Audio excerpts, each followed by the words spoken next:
across to Economic Affairs Secretary Shaktikanta. It's nothing unusual. So I think our markets have already factored in that rate hike. So I think our markets, including currency markets, would remain stable, would remain fairly stable. Now coming to the currency related issues, it's about already 5 weeks since the decision was announced and the exchange of new notes for the old notes have commenced. You see, one thing which I think which has been missed out in all this during the last 5 weeks or so, that this is the first time that the security features, the design of the notes are entirely indigenously designed, and they have been done in-house. And earlier, you know, if you look at the earlier 500 rupee notes or the other notes, which were the old notes, they were all designed outside and designed fairly, you know, like quite long time ago. But this is the first time that these 500 rupee notes and 2000 rupee notes, which you are seeing, have been entirely indigenously designed. The security features also have been inbuilt. So to that extent, these notes are much more much more secure, and the possibility or the scope of counterfeiting or imitation or counterfeiting or coming out with fake Indian currency notes, to that extent it is far lower than the kind of scope which existed earlier. And the security features have been inbuilt. It's entirely an in-house design. So that is a positive aspect which I think we must note.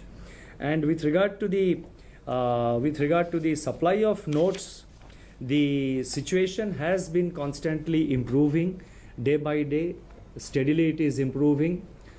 Initial focus was to supply 2000 rupee notes, so that in terms of value you replace the total value which is being taken out of the market consequent on the deposit of the old 500 and 1000 rupee notes. But parallelly, printing of 500 rupee notes had started. It's not as if they had not started. Parallelly, the printing of 500 rupee notes had started, and as we went by, the more and more production lines have now been diverted for printing 500 rupee notes, because there is we have enough number of 2000 rupee notes which have already been supplied, and there is enough number of stock which is available. But the printing of 500 rupee notes have now been significantly stepped up, and it is being pushed into it is being sort of supplied to the market, so that the circulation of the old 2000 rupee notes, that becomes much more mobile. Because there was a tendency, all of you are aware, and we have seen people who are tending to hold on to the old 2000 rupee notes. So with supply of 500 rupee notes in bigger numbers, it is expected that 2000 rupee notes which people are holding in their wallets or elsewhere, it will come back into circulation. So the focus now in printing is now on printing more of 500 rupee notes, and both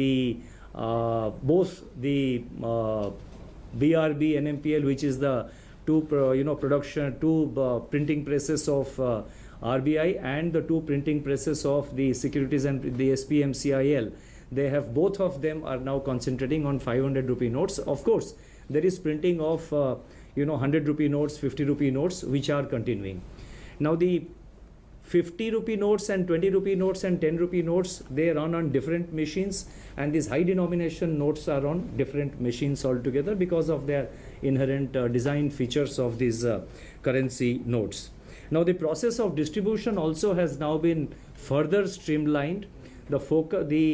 Each printing press has been linked to areas around it. I mean, they don't have to, that in order to avoid what you call crisscross movement of stocks of notes. The entire distribution network and the process has been further streamlined. Airlifting is continuing to be done wherever necessary. And certain situations we find that there is a certain report of shortage of currency, so airlifting is being continued wherever necessary. Emphasis has also been given in, as I had mentioned earlier, in making adequate cash available to the cooperative banks, to the district central cooperative banks also,